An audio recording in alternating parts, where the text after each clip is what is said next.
28. I'm gonna put it up here so you can see it, maybe in a different way.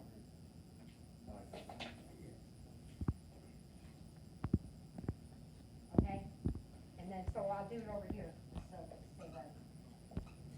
Do the math, so you're gonna take 100 minus 28, that would give you the air, how much air is being entrained, the ratio, compared to the oxygen. So you're gonna take 28% minus 21.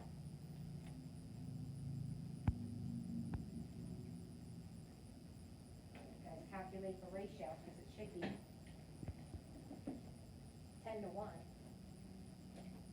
Which you get, of course.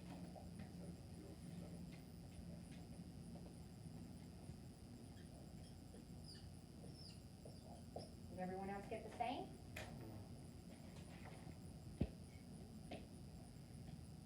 Guys in the back, can you see it? Okay, so that is the ratio, but with the ratio, we always have to break it down and simplify it, right? So we need to divide the 7 by the 7 and then 7 into the 72. So that one's pretty easy to do. So that would be 1 over 7. And for simplification, just round up or down, just for this calculation, to make your life easy. Meaning I didn't go to a fraction on the 72, okay. So 7 to 1 is the ratio, so now what do we do? Yeah, I'm like, wait a minute, why did I put 7 up there? Why didn't you guys say anything? So Aaron over here. Yeah, I was writing my own.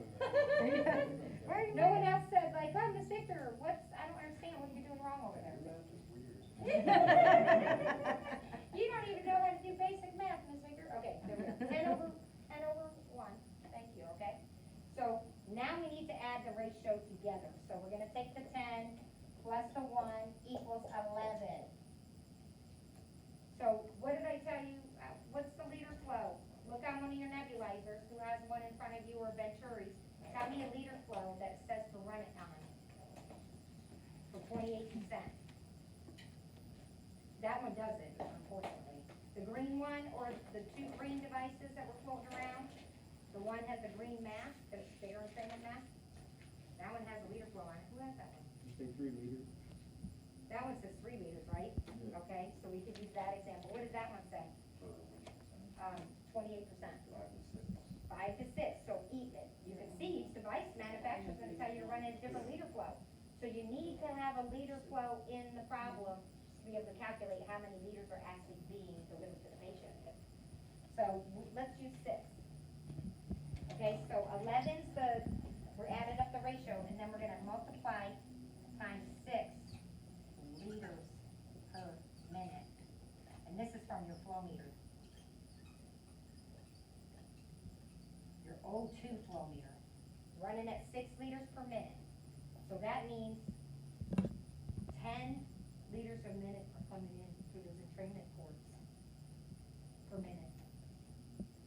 I mean, if I looked at that ratio over there, with the 10 to 1, if I just said 1 liter is running O2, 10 liters would be running, or being trained in the ports through those holes. Okay, hopefully I didn't confuse you on that one. Okay, so we're gonna take the 10 plus the 1 equals 11, and then we're gonna multiply it by the 6 to give us the total flow being room, air, and trained, and with the 6 liters a minute. And that would be 11 times 6 is what? 66. 66. So 66 liters per minute is actually being delivered to your patient. So the lower the FiO2, the higher the flow. Unless you dial it in and crank it up on 100% or something, but, okay? Supposed to follow manufacturer's guidelines. If they tell you to run it at 3, that's what you're gonna run it at. You don't do your own thing. Okay? Any questions on how I got there?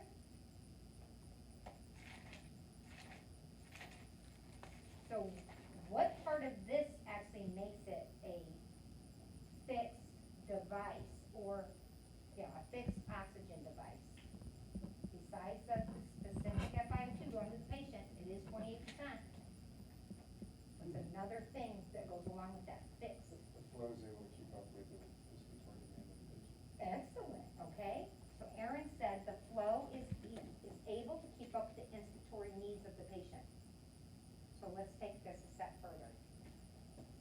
have a patient who comes in a COPD exacerbation.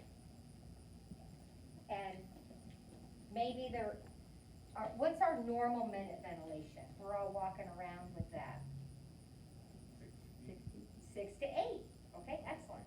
Okay, so a normal minute ventilation, and I'm going to put VE, because that is the way we do it in the medical, equals 6 to 8 liters per minute.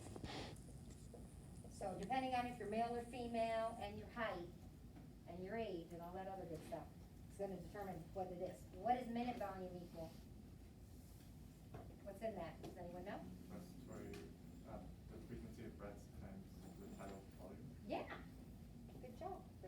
That.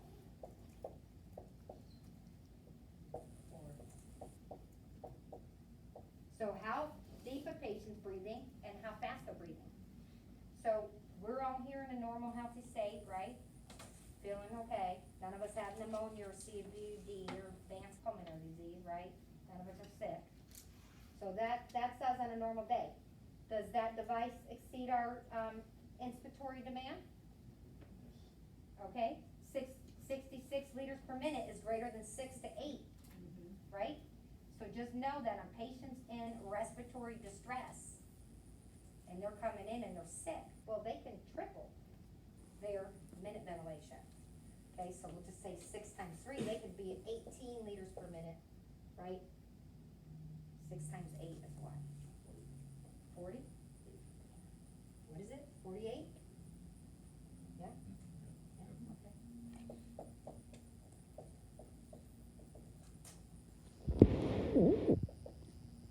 So a sick patient, he comes in, she comes in, air hungry is what they call it. And they're probably hypoxemic. So they're like, I need more. Okay? So does that device exceed their inspiratory demand? The air entrainment device that we just calculated, 66 liters per minute, right? So that 28% oxygen over there on the air entrainment device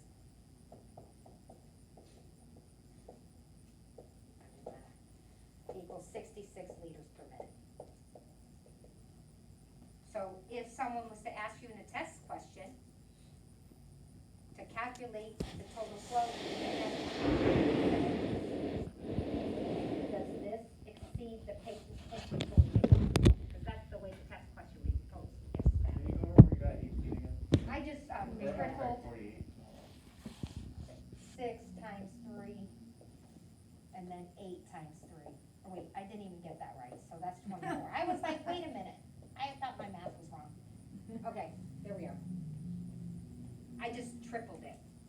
A normal, healthy person walking around is 6 to 8 liters per minute. And then I'm in distress, I have a pneumonia, maybe I have underlying pulmonary disease, and I'm sick, and I'm hypoxemic, and I'm in respiratory distress, and I'm tachypnic, right? I'm breathing hard and fast, I'm hyperventilating. Alveolar hyperventilation. So I'm gonna triple my minute ventilation.